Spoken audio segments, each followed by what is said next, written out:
Hola, bienvenidos una vez más. Estamos en esta serie que hemos titulado Auxilio, cómo se crían estos muchachos. Y estamos hablando acerca de la crianza de los hijos.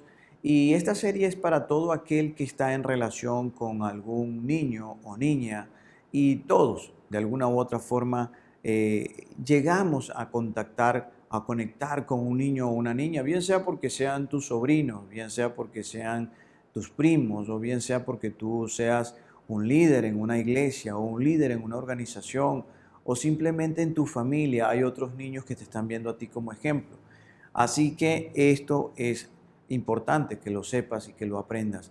Lo otro es que, bueno, obviamente esta serie es para los padres, ¿no? Acerca de la crianza de los hijos y cómo nosotros como padres podemos aprender e incorporar nuevos principios que nos llevarán a una crianza efectiva, a tener éxito en formar y entrenar a nuestros hijos para que enfrenten la vida cuando lleguen a su etapa de adultez como tal. La semana pasada comenzamos con una verdad muy real, pero muy incómoda. Y lo que aprendíamos, parte de lo que aprendíamos la semana pasada, era que el secreto para una buena crianza es un matrimonio saludable. Y esto puede sonar desconsolador, puede quizás desanimarte, porque cuando hablamos acerca de que sí, para una buena crianza, la base o el secreto es un matrimonio saludable y eres sincero contigo mismo, al mirar tu relación, al mirar tu matrimonio, quizás quedas descalificado. Quizás tú quedas descalificado porque reconoces que no tienes un matrimonio saludable. Quizás al mirar mi matrimonio yo pudiera decir, bueno, lo menos que es saludable, está lejos de ser saludable. Así que esto entonces me descalifica de poder generar una buena crianza. Y de hecho, la cruda y real verdad de que si el secreto para una buena crianza es un matrimonio saludable, entonces te das cuenta también, podríamos entender, que no tienes ni siquiera una idea clara, una idea concisa, consolidada de lo que quiere decir un matrimonio saludable. Es decir, mira, esto, estamos en el negocio de crear hijos, de formar familias, y la base de la familia es el matrimonio. Así que estamos a un nivel de que ignoramos si nuestro matrimonio es saludable o no. Si somos sinceros, lo más probable es que lleguemos a determinar que no es saludable, pero tampoco sabemos cómo lograr que sea saludable. También vimos o nos vimos ante la tentación de no hablar del asunto como tal, de, ¿sabes? No hablar del matrimonio, sino que solo dedicarnos a lo que es la crianza de los hijos. Y quizás tú me pudieras decir, pero bueno, yo pensaba que tú ibas a hablar cómo se crían los muchachos y no del matrimonio. Te estás enfocando en el matrimonio. Sí, pero mira, no hablar de la salud del matrimonio y solo enfocarnos en hablar de la crianza de los hijos sería una ecuación incompleta. ¿Por qué? Porque nuestros hijos van a tender, su tendencia natural será a reproducir el cuadro que tienen en su familia o en su hogar. Así que si es un matrimonio disfuncional, lo más probable es que esto será lo que van a replicar. Cuando tú y yo divorciamos el matrimonio de la crianza de los hijos, entonces le estamos quitando la provisión a nuestros hijos y a nuestros nietos, es decir, a la generación de relevo, un ideal, un modelo a seguir. Así que estos muchachos no sabrían, o estas muchachas no sabrían exactamente a qué apuntarle en la vida. Nosotros necesitamos modelos en la vida. Entonces, esto nos deja navegando entre lo que tenemos como matrimonio, que es lo real, y el ideal. Hay un ideal. El ideal es que, por ejemplo, hay un ideal de que el matrimonio es hasta que la muerte nos separe. El matrimonio es para toda la vida.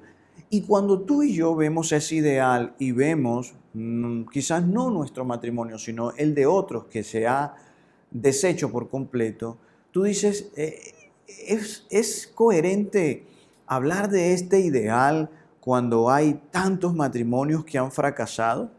Cuando hablamos, por ejemplo, del ideal de que papá y mamá deberían criar juntos bajo un mismo techo a sus hijos como una familia nuclear, ese es un modelo, es un ideal. De hecho, hoy día no se habla de eso. Pero ¿por qué no se habla de eso? ¿Por qué apuntarle a ese ideal si hay tantos divorciados?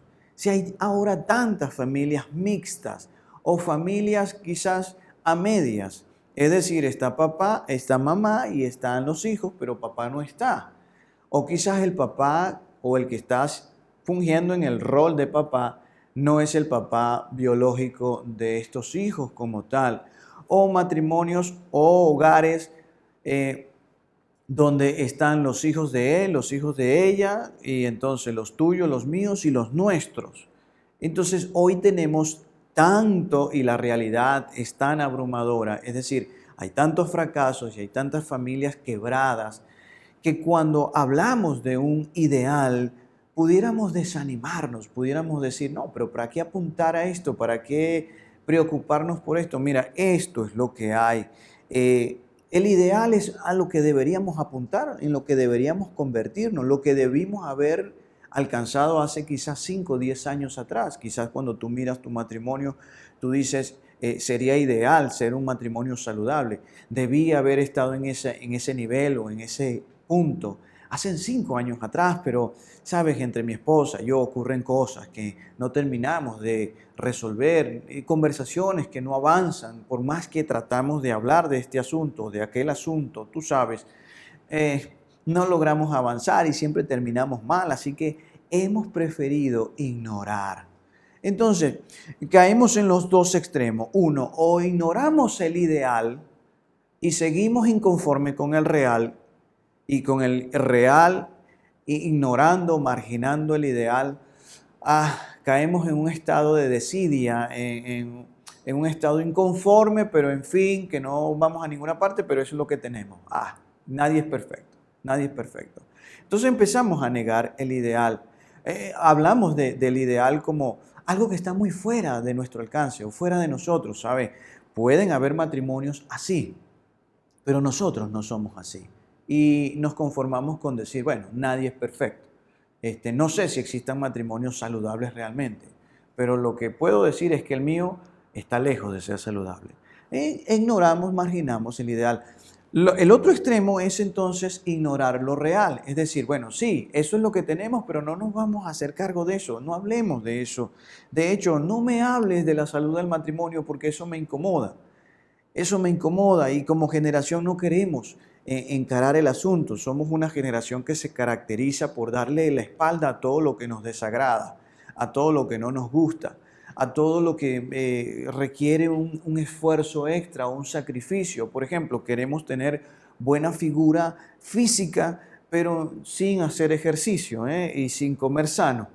Y esto no va de la mano, esto no es en el mundo, no es real, no puedes tener una condición atlética, física, una buena condición física si no cuidas tu ingesta de alimento y si no tienes un régimen de ejercicio continuo. Así que entonces el matrimonio sufre este embate y tú y yo y todos los que estamos casados nos quedamos navegando, viviendo y debemos aprender a vivir, y lo que aprendíamos la semana pasada era que debemos aprender a vivir entre la tensión que existe entre lo real y lo ideal, ¿sí? Porque o ignoramos a uno o ignoramos al otro, pero nos estancamos. No, deberíamos aprender a vivir con esta tensión. Esta tensión no va a desaparecer. Debemos aprender a manejarla. Es decir, si mi matrimonio aún no es saludable, ¿qué necesito yo hacer para alcanzar la salud de mi matrimonio? De modo tal que esto me pueda ayudar a tener una garantía de que mi crianza o la crianza que le estoy dando a mis hijos pueda alcanzar los objetivos o los resultados que yo estoy esperando. Entonces debemos aprender a vivir con esta tensión, es decir, reconocer lo que es real sin dejar de apuntar a un modelo ideal, a algo que queremos lograr como matrimonio, como familia. Y este mundo, o nuestro sistema, de una u otra forma, nos enseñó a pensar, yo lo llamo el todo o nada, ¿sí? Porque en el mundo en que tú y yo vivimos, o eres bueno o eres malo, ¿sí? O eres inocente o eres culpable, o eres santo o eres pecador. Y esta forma de pensar y por ende de interpretar la vida y la existencia nuestra nos lleva a unos niveles de frustración increíbles, enormes. Entonces alguien pudiera preguntar, pero bueno, usted que es pastor, es decir, yo, y tú pudieras hacerme esa pregunta a mí, y no es la religión precisamente la que no ha sido la religión o la religiosidad o los líderes religiosos lo que se han encargado también de promover este modelo de pensamiento de que o un extremo o el otro, o bueno o malo, o santo o pecador todo el tiempo. Entonces, esto nos lleva a grandes niveles de frustración. No han sido los líderes, no han sido los religiosos los que se han encargado de fomentar este tipo de ideas también, como en el matrimonio, por ejemplo, o en la crianza de los hijos. ¿Han reforzado eso? Bueno, precisamente fue lo que Cristo, Jesús, le recriminó, le reprochó a los religiosos de la época. ¿Sabes? Cuando vemos a Jesús en medio de la escena, en los escritos bíblicos, vemos que Jesús condenó a los religiosos, a la religiosidad, a aquellos que, ¿sabes?, hablaban de lo real, pero no daban esperanza para el cambio.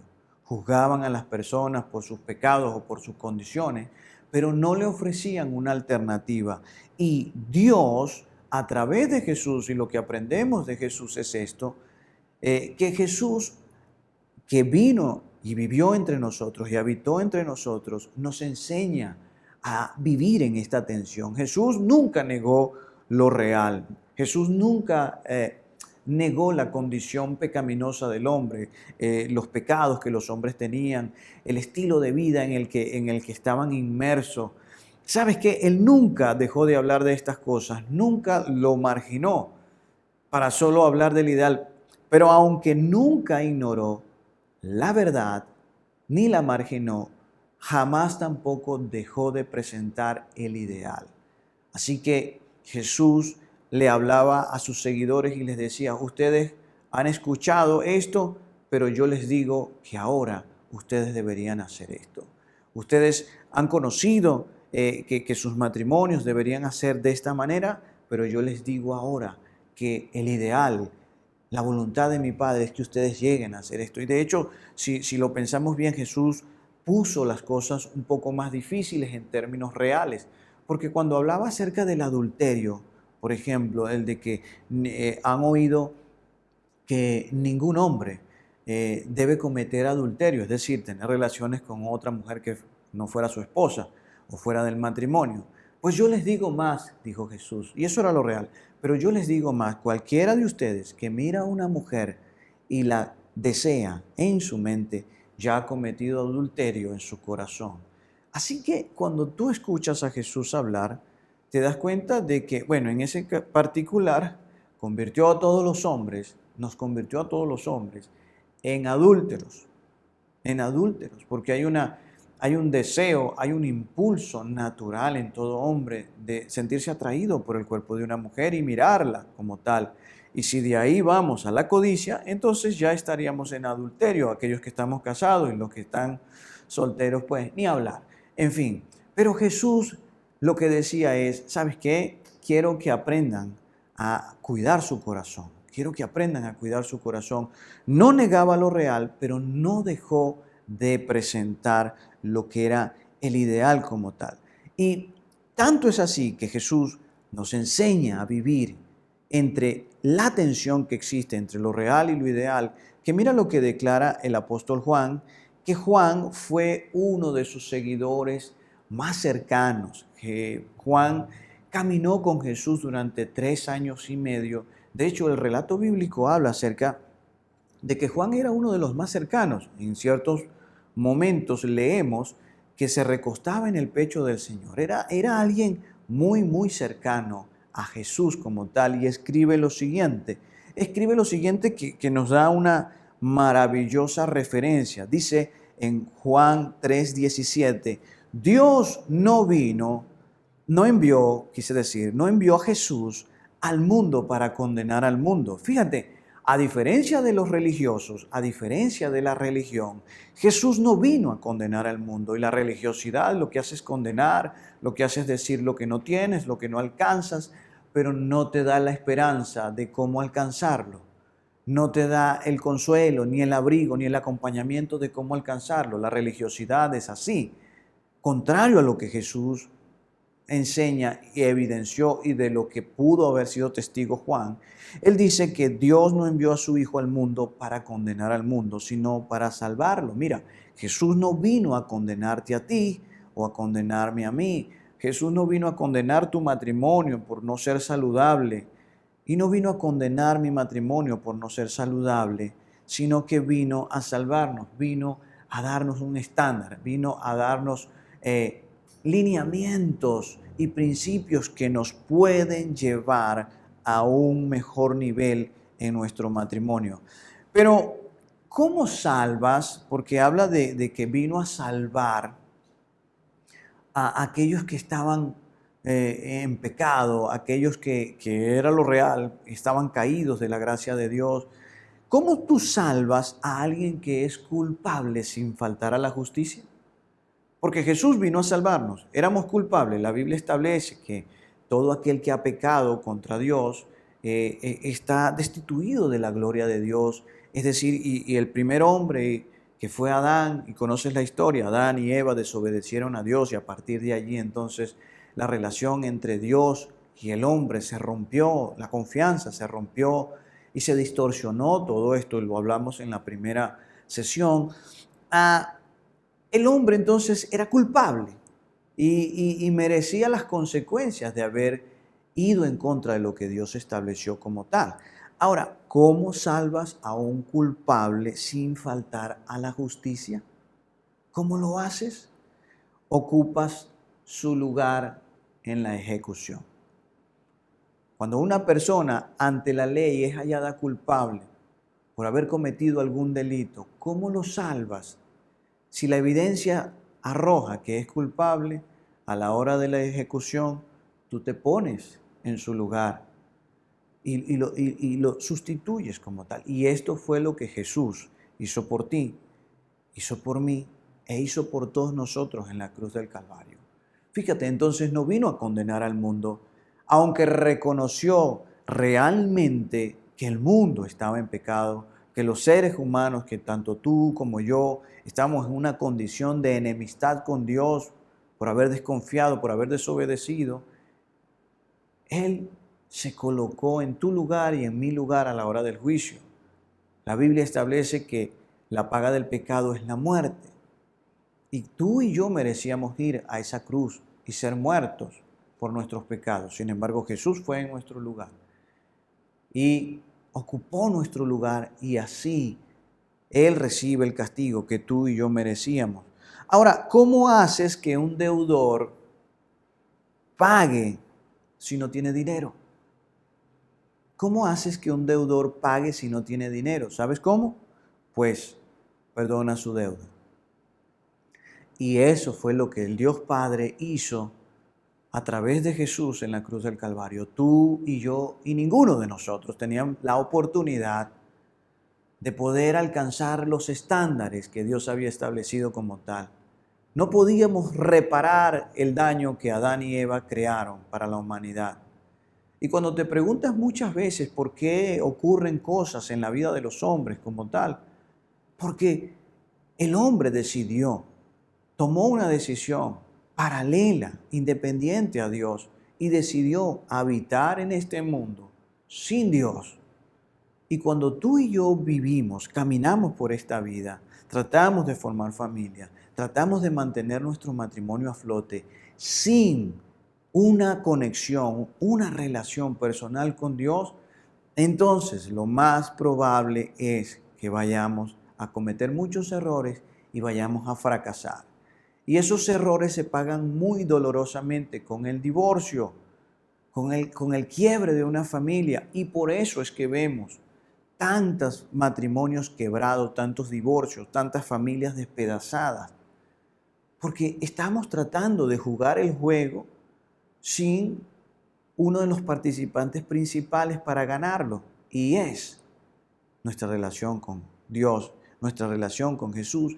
Y por eso Jesús se vuelve tan relevante. Por eso Juan declara en el capítulo 1, verso 17, dice: pues la ley fue dada por medio de Moisés, mientras que la gracia y la verdad nos han llegado por medio de Jesucristo. Así que en Jesús vemos, y volvemos al punto inicial, en Jesús vemos lo real y lo ideal. Lo real, la verdad. Lo ideal, su gracia. Vemos nuestra condición de no poder accesar a Dios, pero Él se muestra como el puente y esa oportunidad, ese salvoconducto para poder alcanzar lo que todavía no llegamos a hacer. La Biblia declara que Dios llama lo que no es como si fuese, cuando habla de ti y cuando habla de mí y cuando habla de todos nosotros. Así que hemos sido escogidos por Dios de alguna u otra forma para poder ir de lo real hacia lo ideal y transitar en esa tensión y poder tener éxito y poder alcanzar. Así que eso es una buena noticia como tal. Entonces, esto nos llevó a la conclusión de que es por su gracia y su verdad, y fue lo que aprendimos la semana pasada, es por su gracia y su verdad que nuestra realidad llegará a transformarse en su ideal. Es a través de la gracia y la verdad que Jesús nos da, porque en Jesús habitaba toda la gracia y toda la verdad, es decir, todo lo que tú y yo somos y todo lo que no podemos alcanzar, pero todos los beneficios y todas las oportunidades que Él nos da. Así que cuando combinamos la gracia y la verdad, y en Jesús están combinadas perfectamente. Jesús era 100% verdad y 100% gracia. Hablaba de nuestra condición, pero también nos brindaba la esperanza y la manera de cómo poder alcanzar estos estándares que Él ha puesto en nuestras vidas. Porque Él desea que tú y yo realmente seamos transformados y que tú y yo realmente podamos avanzar. Entonces, voy a pasar los próximos minutos hablándote acerca de un matrimonio saludable. Porque cuando hablamos de un matrimonio saludable, y quiero que lo entiendas bien, no estoy hablando de un concepto abstracto y filosófico que tienes que aprenderte. Y que si tú te aprendes ese concepto y lo grabas en tu mente, entonces así cambiará tu matrimonio. No estoy hablando más bien de una condición. Un matrimonio saludable es más bien una condición que necesitas desarrollar. Necesitas tú y necesito yo desarrollar y necesitamos todos nosotros desarrollar, y una vez que lo desarrollamos, lo mantenemos. Y te prometo que en los próximos minutos esto quedará claro. Cuando hablo de una condición que hay que desarrollar y mantener, estoy hablando, es el mismo caso de un atleta, de un deportista, ¿sabe? El deportista entrena su cuerpo a través de una serie de ejercicios. Sus entrenamientos están basados en ciertas prácticas físicas como tal, para poder desarrollar algunos aspectos, Entonces, cuando él logra desarrollar, por ejemplo, si hablamos de un corredor, el corredor tiene que tener, un corredor de atletismo, hace ejercicios a través de los cuales desarrolla el aspecto de la velocidad. Ejercicios lo llevarán a desarrollar velocidad. Ejercicios lo llevarán a desarrollar el aspecto de fuerza. Y otros ejercicios en su entrenamiento lo llevarán a desarrollar la resistencia, es decir, el tiempo sostenido mientras realiza la carrera con fuerza y velocidad, otro aspecto. Así que él, una vez que los alcanza, tiene que mantenerse entrenando. Por eso los atletas élites, los profesionales, no dejan de entrenarse. Siempre están entrenando, aun cuando no hay una carrera anunciada delante de ellos, porque tienen que mantener esa condición. Igualmente pasa en el caso de nosotros los matrimonios. Y una vez más, quiero hablarte de lo que mi esposa y yo, a través de nuestra experiencia, hemos estado viendo en otros matrimonios. Cuando nosotros observamos eh, matrimonios, padres que tenían una relación saludable con sus hijos, que tuvieron éxito y han tenido éxito o tienen éxito, mantienen el éxito en su relación con sus hijos a la hora de formarlos, de criarlos, y aun cuando son adultos siguen gozando de una relación saludable entre marido y mujer y entre sus hijos como tal. Entonces, para nosotros esto fue algo encantador. Nos empezamos a relacionar con matrimonios que nos aventajaban en el tiempo y en experiencia y comenzamos a notar ciertos aspectos. Nos volvimos observadores agudos acerca de qué hacía que sus relaciones funcionaran en comparación con otros que fracasaban estrepitosamente. Tuvimos la oportunidad de compartir con varios matrimonios y establecer este contraste, pues pertenecíamos a una iglesia, servíamos al área de los adolescentes. Entonces, cuando tú eres un líder de una iglesia y trabajas con adolescentes, tienes mucha relación con sus padres y te dabas cuenta muchas veces de la falla, de lo que opinaban los hijos acerca de los padres, de las fallas de esos padres, de las exageraciones de sus hijos como tal, y de que qué hijos estaban realmente conectados con su padre de una manera saludable y qué padres definitivamente saboteaban este proceso para que hubiese salud. Entonces comenzamos a observar lo que tenían aquellos que realmente le funcionaban, y aquí hay algunos aspectos. Entre los aspectos que tenemos están, por ejemplo, lo primero que vimos fue que estos matrimonios saludables, en el aspecto número uno es, se ven como un equipo. Ellos se ven el uno al otro como un equipo. Y aunque puede haber un tú y puede haber un yo, no compiten entre sí. Algo que ha hecho nuestra cultura es hacer competir al hombre y a la mujer. Sabes, con esto que surgió en los años 70 de la liberación femenina, y no tengo nada en contra, quiero que lo entiendas, no tengo nada en contra de que la mujer se supere, de que la mujer trabaje en su vida y desarrolle sus habilidades, dones y destrezas y pueda manejar o alcanzar el éxito. No tengo nada en contra de esto, pero esta sociedad realmente, este sistema de creencia, esta manera de vernos uno a otro, nos ha hecho competir unos contra otros. Por ejemplo, hablar acerca de que los hombres y las mujeres son iguales, cuando en realidad reconocemos y debemos reconocer, si queremos tener salud, que no somos iguales. Los hombres y las mujeres no somos iguales. Pensamos de formas diferentes y accionamos de forma diferente, aunque podamos tener los mismos objetivos. Así que estos matrimonios, de alguna u otra forma, entendieron que no compiten el uno contra el otro, sino que se complementan. Y un matrimonio, cuando ambos cónyuges entienden que deben es complementarse, que se ven a sí mismos como un equipo, entonces la dinámica cambia. La dinámica cambia, establecen objetivos y van tras ellos como un equipo. ¿Saben? No están hablando de tu televisor y mi camioneta, de tu nevera y mi cama. No están divididos. Y hay matrimonios que, aunque están casados, en su mente y corazón están divorciados, aún están divididos. ¿Ok? Estos matrimonios de alguna u otra forma identificaron que el enemigo es Satanás. La Biblia habla de un personaje, de un ser llamado Satanás, y lo llama el enemigo como tal. Así que todos los matrimonios tienen un enemigo en común.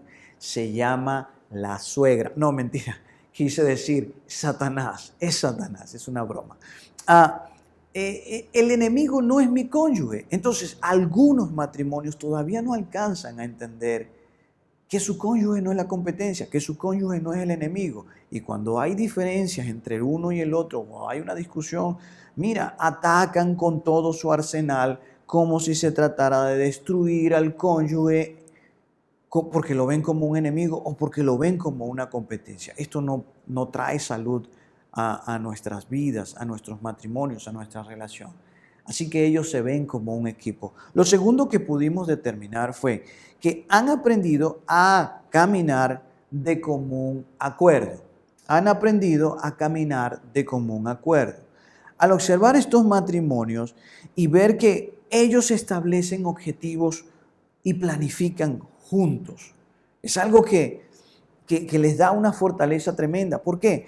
Porque marido y mujer necesitan saber qué está haciendo el uno y qué está haciendo el otro. Si vamos a juntarnos por el resto de nuestra vida hasta que la muerte nos separe y tenemos o tienes un proyecto como mi pareja, yo necesito saber qué estás haciendo. Esta vida tiene mucha relación con el dinero, las finanzas y hacia dónde apuntamos.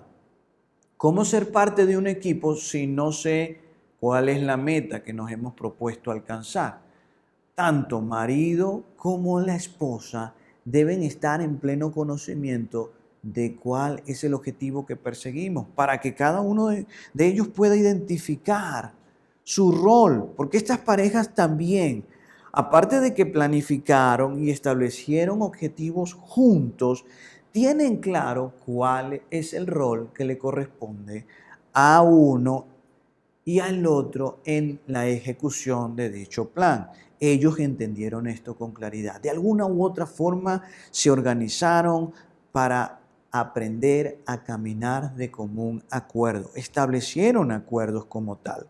Lo tercero que vemos es que desarrollan una manera eficaz de manejar el conflicto. Todos los matrimonios, los buenos y los malos, los que perduran y los que se extinguirán, los que tienen éxito y los que fracasan, todos los matrimonios, todas las parejas tienen conflictos. Así que si tú crees que tu matrimonio no sirve porque estás teniendo conflictos, déjame decirte, estás en las nubes, vives en Disney World, porque en el mundo real todos los matrimonios tienen conflictos, solo que los matrimonios saludables han desarrollado una manera eficaz de manejar el conflicto. ¿Cómo es tu manera de manejar el conflicto? Piénsalo bien. Cuando te molestas, cuando no estás de acuerdo con la decisión que hay por delante para tomar o las circunstancias apremian, ¿cómo es tu manera de manejar el conflicto? ¿Eres una persona que quiere de todo o nada? ¿Sí? Del extremo, de que si no se hace como tú dices, no se hará. Y que cuando hay el conflicto, ¿qué haces? Gritas, amenazas, explotas, tiras los corotos. Bueno, es decir, los platos, los vasos. A eso me refiero con objetos, ¿no? Corotos, así le decimos. ¿Haces esto? Cuando tú tienes un conflicto, y vuelvo unos 2 puntos atrás, y ves a tu cónyuge como tu enemigo, ¿cómo manejas el conflicto? Vas a destruir, lanzas una bomba atómica en medio de tu casa, en medio de la sala de tu casa porque hay una situación, o definitivamente su manera de abordar el problema, tu manera de abordar el problema con tu cónyuge te acerca mucho más. Es decir, puedes establecer tú en medio del conflicto, puedes manifestar el respeto, el aprecio, el valor que tú le das a tu pareja, y pueden ustedes como pareja ver claramente que el problema no es mi cónyuge, sino una situación con la que estamos lidiando y que somos un equipo para ir tras la solución. ¿Saben? Muchos matrimonios no lo pueden diferenciar, muchos matrimonios no lo pueden ver. Así que van uno contra el otro, su manera de abordar el conflicto es tóxica. Y estos matrimonios aprendieron a manejar el conflicto, aprendieron a tener un estilo de pelea en la cual ambos salen ganando, ambos salen triunfadores, obtienen el triunfo. Lo cuarto que nos dimos cuenta es que ambos cónyuges han trabajado en áreas de su vida, en su emoción, en sus conflictos. Todos lidiamos con asuntos del pasado, llámense heridas, llámense traumas, llámense pecados. Todos y cada uno de nosotros no llegamos 0 kilómetros sin historia al matrimonio. No, tenemos una historia. Quizás alguno tuvo otra pareja, otras relaciones, tuvo sus fracasos, tuvo sus éxitos. Quizás el trasfondo, a veces lo que afecta más a un cónyuge en el matrimonio fue la crianza que recibió, el modelo que recibió.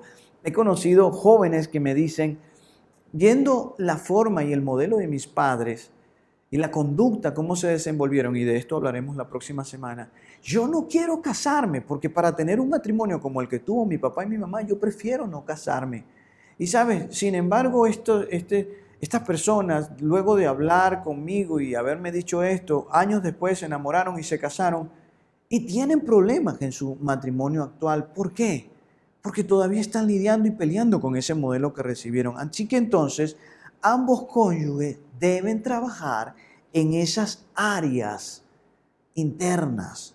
Intencionalmente deben trabajar estos asuntos, el esposo, la esposa, para estar en común acuerdo. Estos matrimonios trabajaron en sus áreas y no solo eso, sino que intencionalmente se apoyaban en otros matrimonios que los mentoreaban.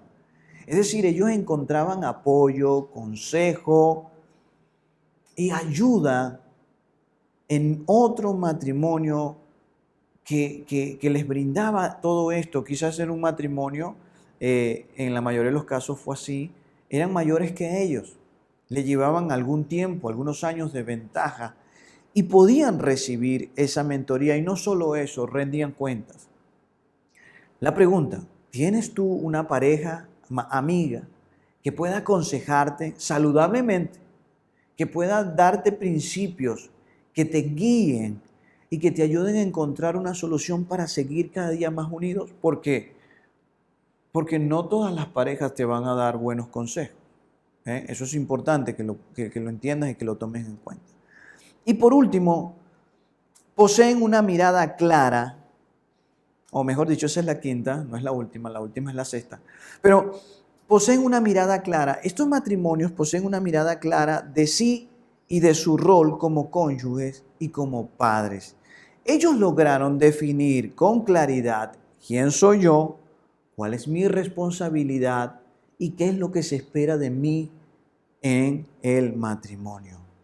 Pero también al encontrar o tener claridad de quién soy yo, cuál es mi responsabilidad y qué se espera de mí en el matrimonio, también esto se manifiesta en la crianza de los hijos. Así que estos padres se presentan como un frente unido.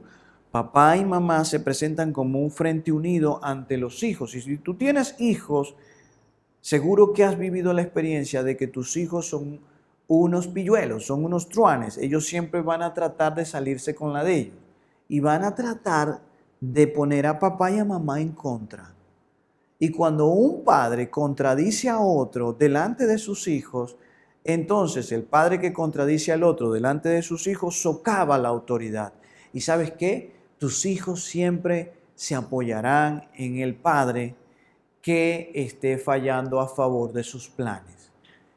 Ahora, el problema aquí es que tus hijos no diferencian su mano izquierda de su mano derecha. En pocas palabras, lo que estoy queriendo decir es que tus hijos no saben criarse solos, no saben qué es lo que más les conviene, no tienen la mirada y la experiencia que tú sí tienes. Por eso tú eres el papá y por eso tú eres la mamá. Pero cuando esto ocurre, de que un padre se pone en contra del otro a favor de los hijos, entonces quienes están a cargo son los hijos, quienes llevan el control y llevan las riendas de esa relación en ese hogar o en ese matrimonio son los hijos. Y cuando esto ocurre, algo está muy mal y lo que viene entonces va a ser peor todavía. Así que necesitan desarrollar, como parte de esta pareja, necesitan desarrollar una mirada clara de sí y de su rol, tanto como cónyuge y como lo que tiene que ver con la crianza de los hijos.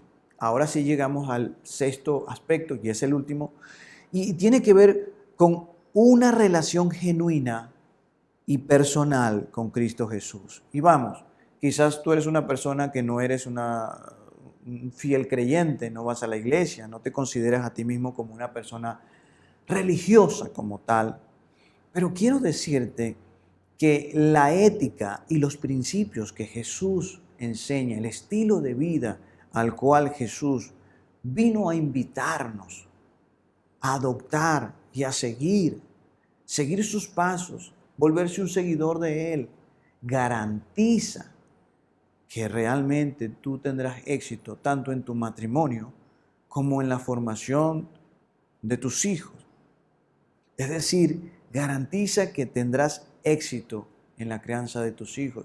Si tú eres una persona que está buscando crecer, que está buscando mejorar, te animo, te exhorto a considerar lo que Jesús tiene que enseñarnos y decir acerca de los aspectos de la vida.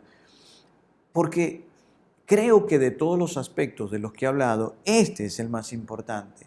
Cuando tú y yo tenemos una relación genuina y personal con Cristo, entonces hay un norte, hay un lineamiento al cual apuntar, hay un objetivo al cual apuntar en mi conducta, en mi manera de verme a mí mismo, en mi manera de ver a mi pareja e incluso a mis hijos.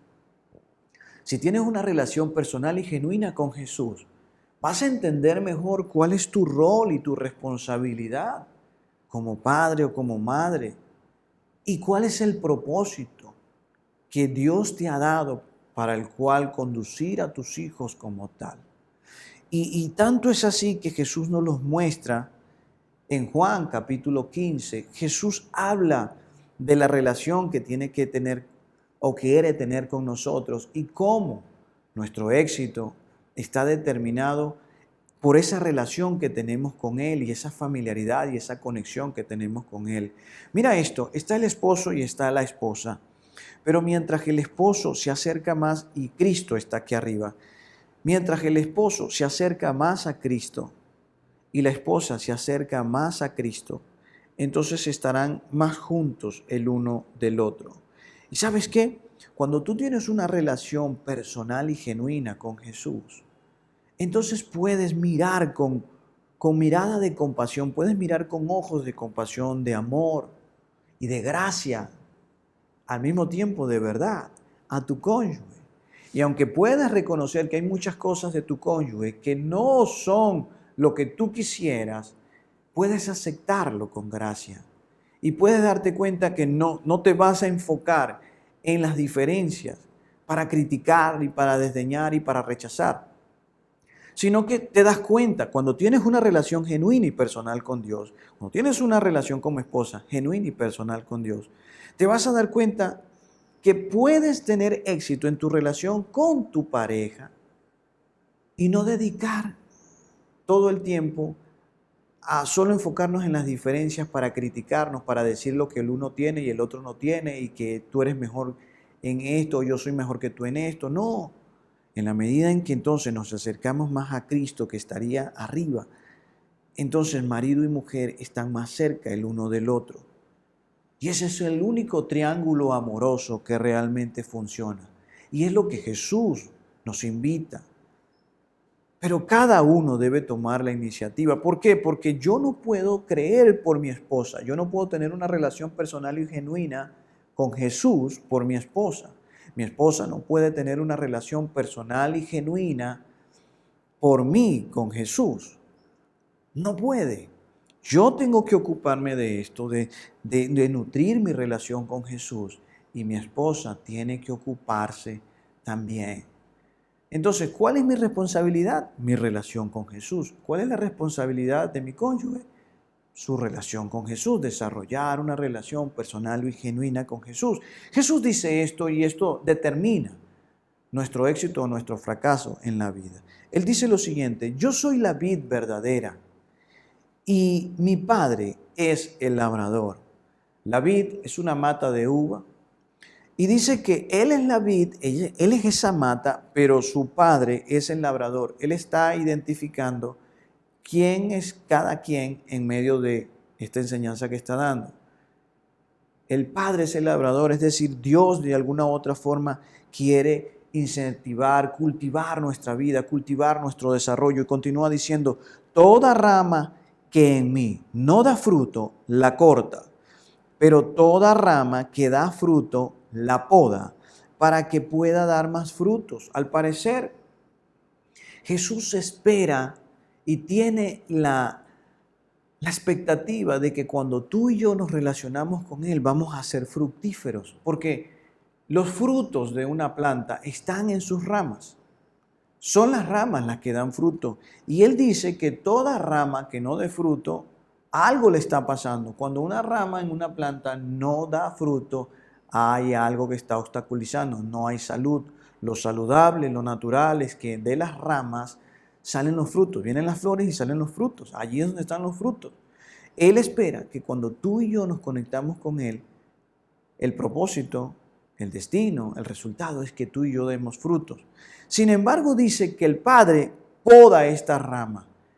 Y cuando hablamos de podar, hablamos de cortar. Y hay cosas que tú y yo y todos nosotros necesitamos cortar.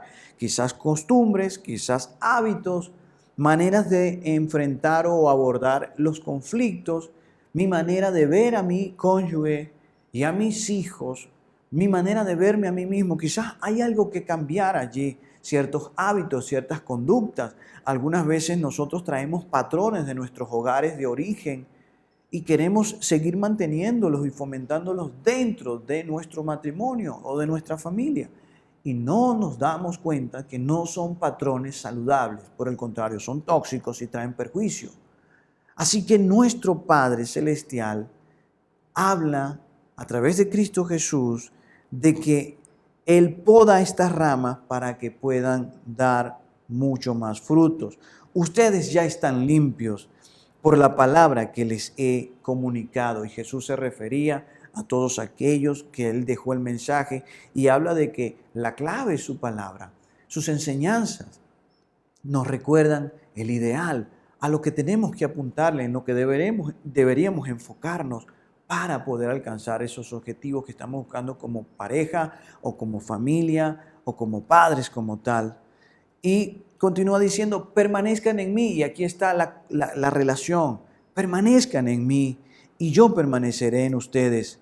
Así como ninguna rama puede dar fruto por sí misma, sino que tiene que permanecer en la vid, así tampoco ustedes pueden dar frutos si no permanecen en mí.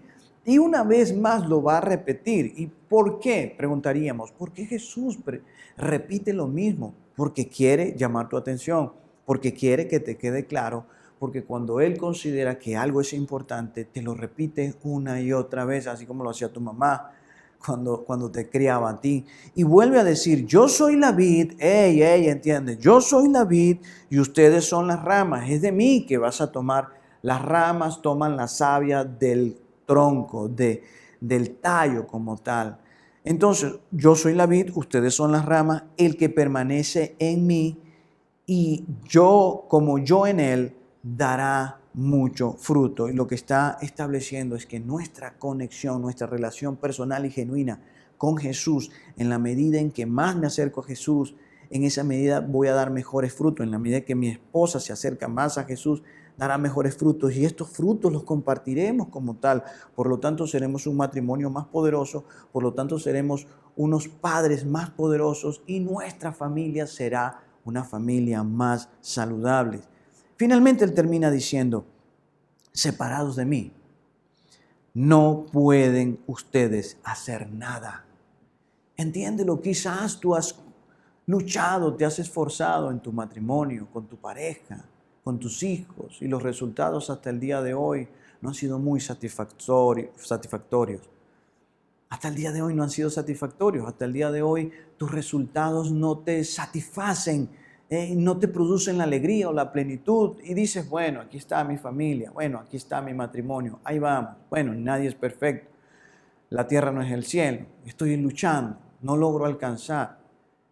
Pero, ¿sabes? Deberíamos sentirnos orgullosos, deberíamos sentirnos plenos, deberíamos sentirnos que estamos avanzando, que estamos creciendo.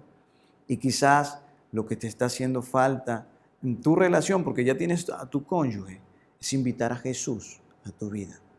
Es invitar a Jesús para que sea parte de tu matrimonio y de la crianza de tus hijos. Y no te estoy hablando de convertirte en un religioso, en un dogmático, en un extremista. No te estoy hablando de tener una religión o de cambiarte de religión. Te estoy hablando de seguir a Jesús.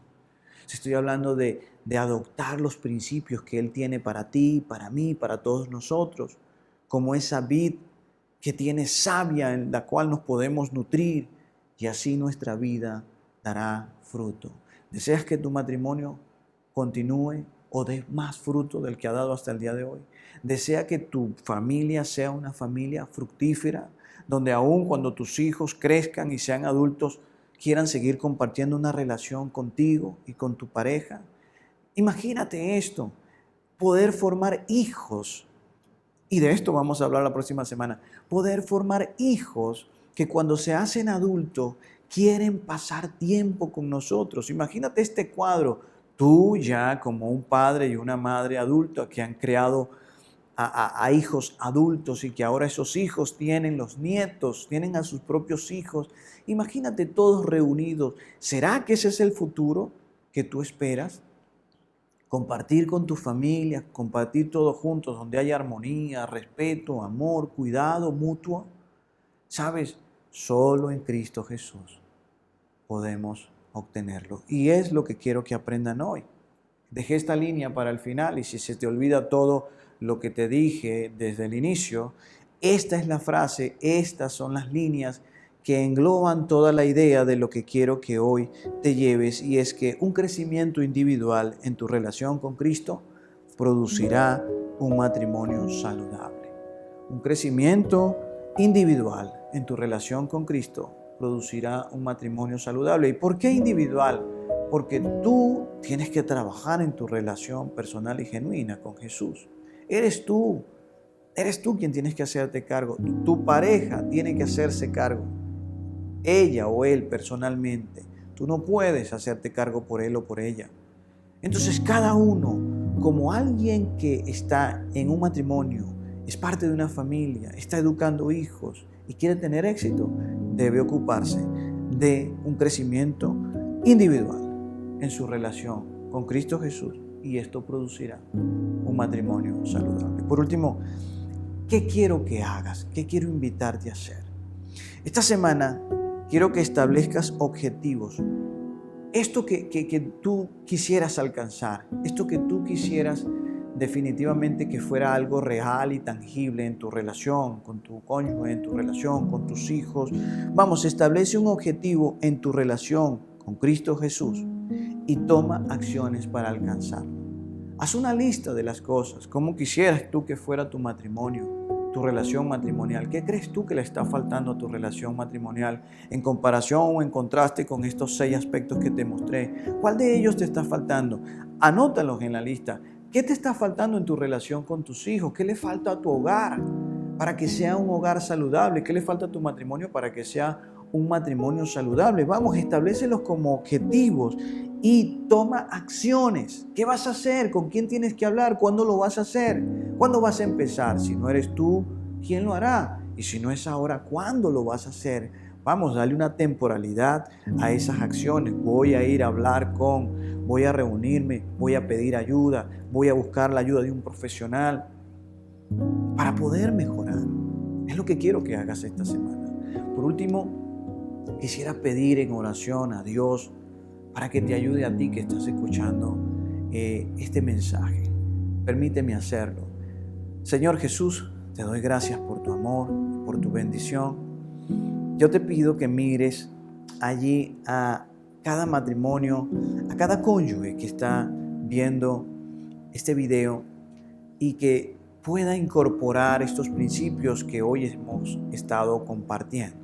Te pido, Señor, que le ayudes a que cada uno de ellos pueda crecer en su relación contigo y pueda incorporar tus principios de modo tal de que su matrimonio y su familia lleguen a convertirse en un matrimonio y una familia saludable. Te lo pido en el nombre de tu Hijo amado Jesucristo, que tanto nos ha dejado y tanto nos ha enseñado. Amén y amén. Muy bien, la cita será para la próxima semana. Espero verlos de nuevo y por ahora, que Dios les bendiga. Nos vemos en otra ocasión.